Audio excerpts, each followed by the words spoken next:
Ladies and gentlemen, allow me to tell you a story about Pokken's past, how it ruined the economy, how it brought starvation to many families. This is a French sword who says hon hon a lot. Alright, so what we're going to be talking about today is Aegislash. And for those who don't know, DLC character, it's a pay-to-win character, unlike Blastoise, who's a pay-to-lose character. So what we want to talk about specifically with Aegislash, I'm going all over the place, is one move. You probably know what move I'm talking about if you've played Pokken before. He used a wacky inflatable arm 2-man move. Okay, so you might be thinking, oh, this doesn't look that bad. Actually, it kind of does just look that bad. Okay, so I guess just starting off real quick, because I honestly do not know what I'm doing right now. Basically, I agree. So this move is dumb. So 4Y, 4Y, 4Y, 4Y. Unenhanced, it's not that bad. Actually, it's still pretty good when it's not enhanced, except for the part where if you do block it, it is punchable.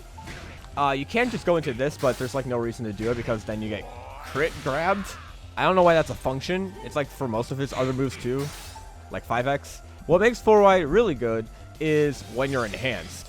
Now, when you're enhanced, you become Berserker mode and you just go.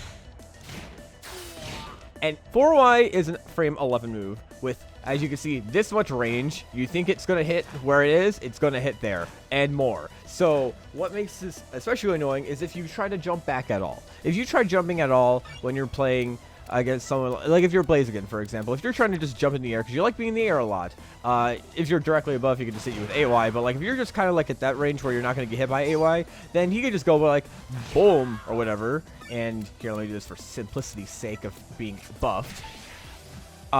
Imagine you're just like, okay, I do that. Now guess what? He gets a full combo off this. I failed it, but he does get a full combo off this. And it's not just, oh, hey, it's just kind of a cool combo. No, this does damage. That does 216, and I only got one of the just frames, and it's not even like optimized at all. That's like kind of a poor combo, and obviously you can use this move in the middle of other combos. Like if you land this move, your JY, you do this, and now you take 240. No just frames at all. I'm kind of bad doing the just frames, admittedly.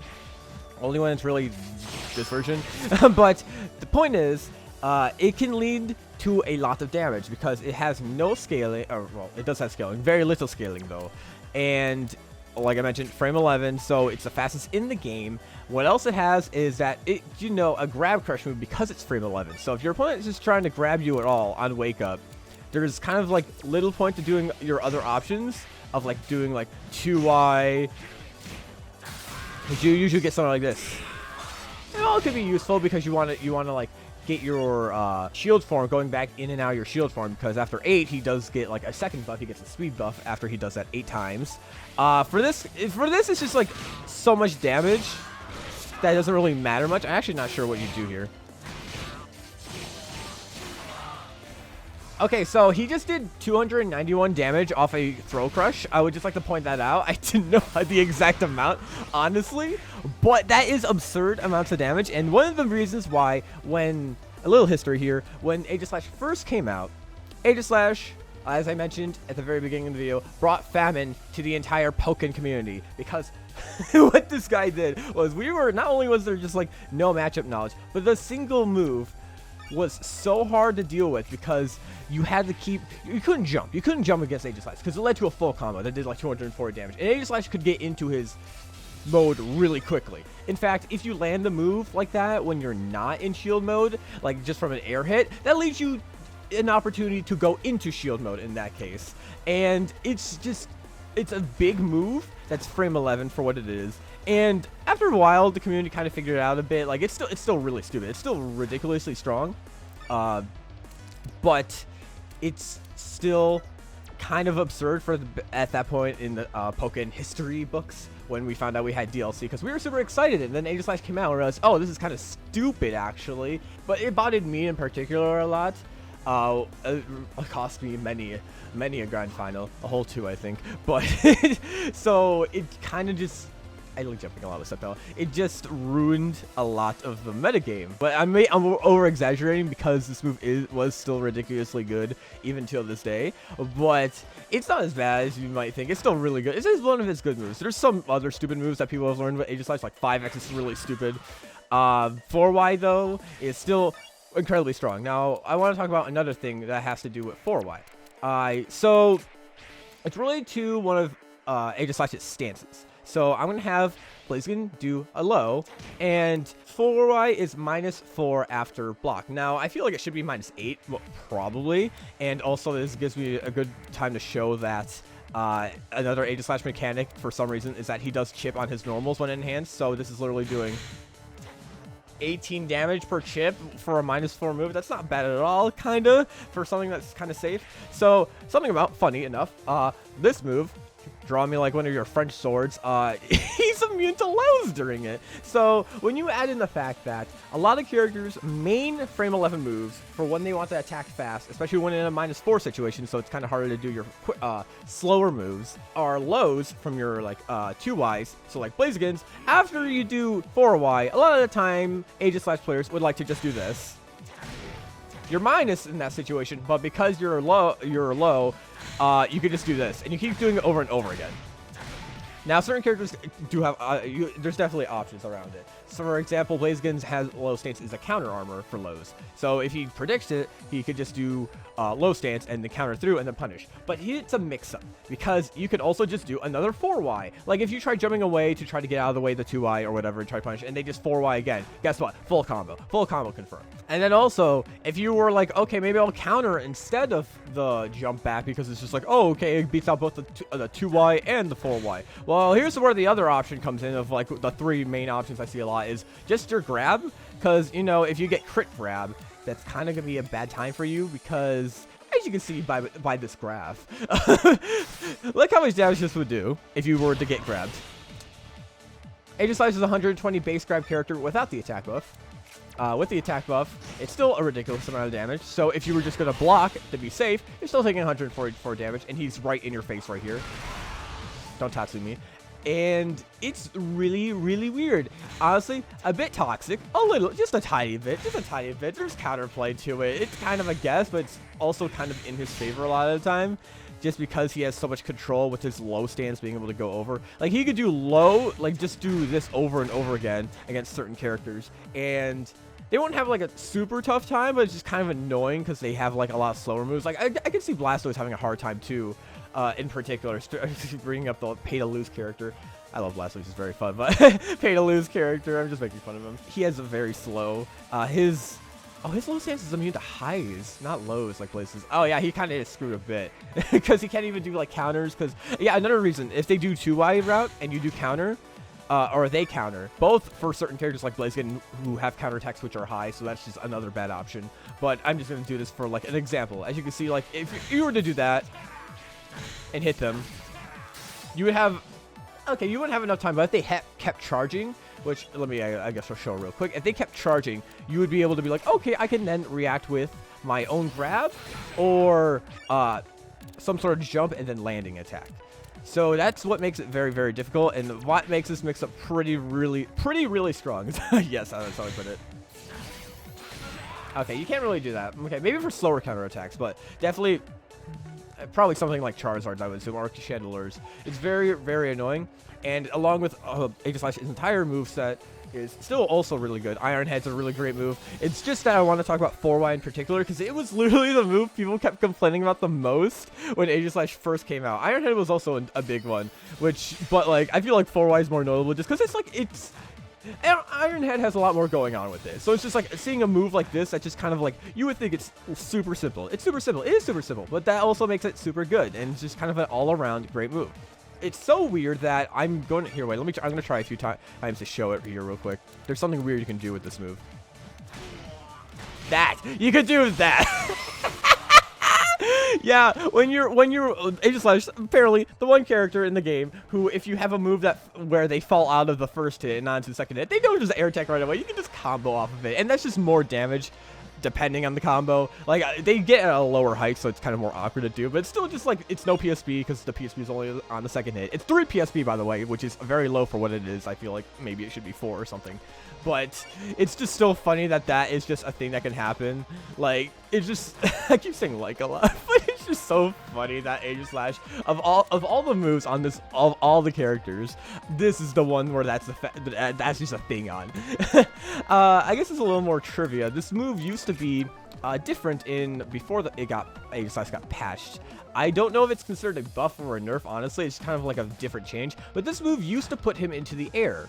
I don't know if he's immune to lows during it because it's kind of hard to test.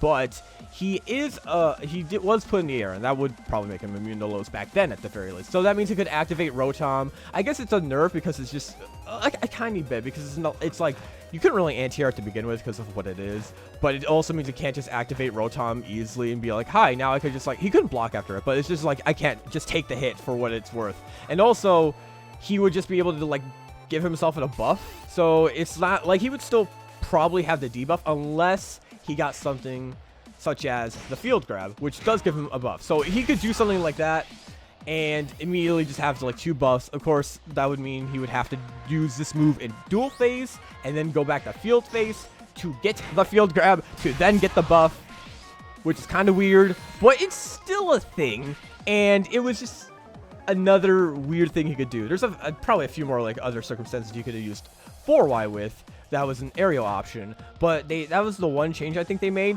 Everything else was the same through the patches. All around, the move is still very useful. I think people in the community have grown to combat it a lot better. But, I mean, I guess at this point, it just means it's a good move. It's a good move.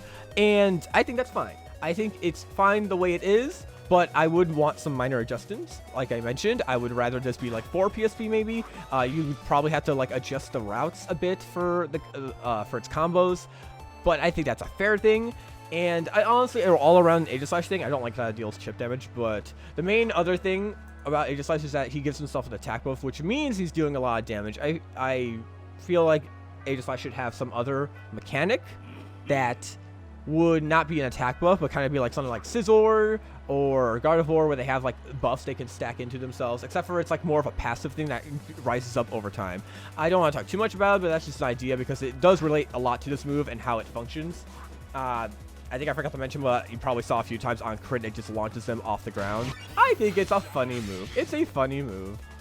I like it a lot. It's honestly, it's just funny looking him go like this. Whee!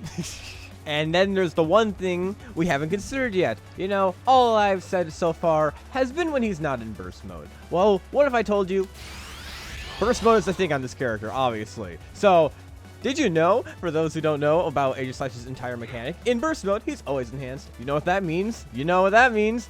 All this, even without an attack buff, all the same as usual. And in having the synergy buff, it's still like a 10% boost in your attack power and defensive ability. So even if you do get it like wrong once, you got it wrong once, you're not taking as much damage. Usual benefits of being in burst mode. Another benefit of being in burst mode also means that when you're in this mode, most lights are not going to be able to affect you. So both grounded and aerial approaches are going to be very, very bad for the opponent if they try doing that against Aegislash, especially if they're trying to approach from the air, because then that means he'll power through it, and then he'll attack them for a full combo, because like I said, burst mode has light armor. And especially it's really good in that case because a lot of the stronger options are like heavies or stuff. Some JYs from certain characters are heavies, but a lot of the time some characters have to rely on their slower options, like I guess like Empoleon kind of a bit. Yeah, Empoleon, and then certain other characters too. Empoleon's the only one that just comes to my mind real quick. I guess Reptile too. But yeah, that could just make it very, very, very awkward for them, because doing something like this is just very, very weird and stupid. Honestly, first Aegislash might be a problem. That no attack buff. It's so insane, honestly. Woo! And one final thing with the move that makes it super, super good, even when you don't crit it and you land on the ground hit, you're still +4. And that leads to a lot of situations where you could just spam this move over and over and over again, because you still have to guess. You still have to guess if you're going to be able to, if he's going to be doing either this and then grabbing you, or doing another 4Y. And if you obviously would want to try to jump away or attack through the grab, but if you jump, you get full comboed, and then if you keep getting hit like this, you keep getting hit by this. That's mainly everything you need to know about the move, and how to deal with it, I guess, is a few tips. Yes, right. No, but there are ways you can try to minimize the amount of shenanigans Aegislash can do. What I usually do as Sceptile a lot is I try to stay out of its range. I have long pokes I can use to attack it. I have traps. If you play a character who has similar stuff to it, that can be very useful. Long, fast lunging attacks can also be pretty good because they probably wouldn't expect you to lunge very quickly. An example of that would be something like Aqua Jet for Empoleon. And then finally, the last thing I kind of like doing a lot, which can kind of be a bit of a gamble, is that I like jumping over Aegislash a lot. And I mentioned at the beginning of the video that he does have 8Y, which is definitely the lesser of the two evils at the very least. So if you do were to jump forward at him and try to cross him up when he's doing that, you wouldn't probably be able to punish him unless you have like a certain dive kick. Like, I guess Blaziken could probably do it if you were to do it in time. Actually, that does lead to a punish. So sometimes like that, if you have a certain dive kick, it can be very useful. It does hit pretty high though, so I don't think jumping very high, especially if you had something like a double jump buff from Poplio, would be very useful, because just look how high that sucker hits. It's very, very, very, very, very weird, and brings me nightmares at night. So yeah, that's just a few tips on how to deal with it. Besides just trying to guess right and get a read on your opponent, that's just kind of a natural thing that happens during matches though, is just kind of getting a read on your opponent. So all of that all together could help you deal with this move, and I think that's what makes this move kind of fine, even though when he does land it, it's really strong and does half your damage, as you saw by the stupid max combo damage 291. Why would you do this? Having war flashbacks. Also, hello Blaziken, stop jumping around. But yes, that is Blaziken for Aegislash in a nutshell. I'm losing my mind because, you know, flashbacks. But yes, I hope you all enjoyed the video. Hope you guys have a great day, and I'll see you guys next time for more Pokken stuff. Yee. Shut up.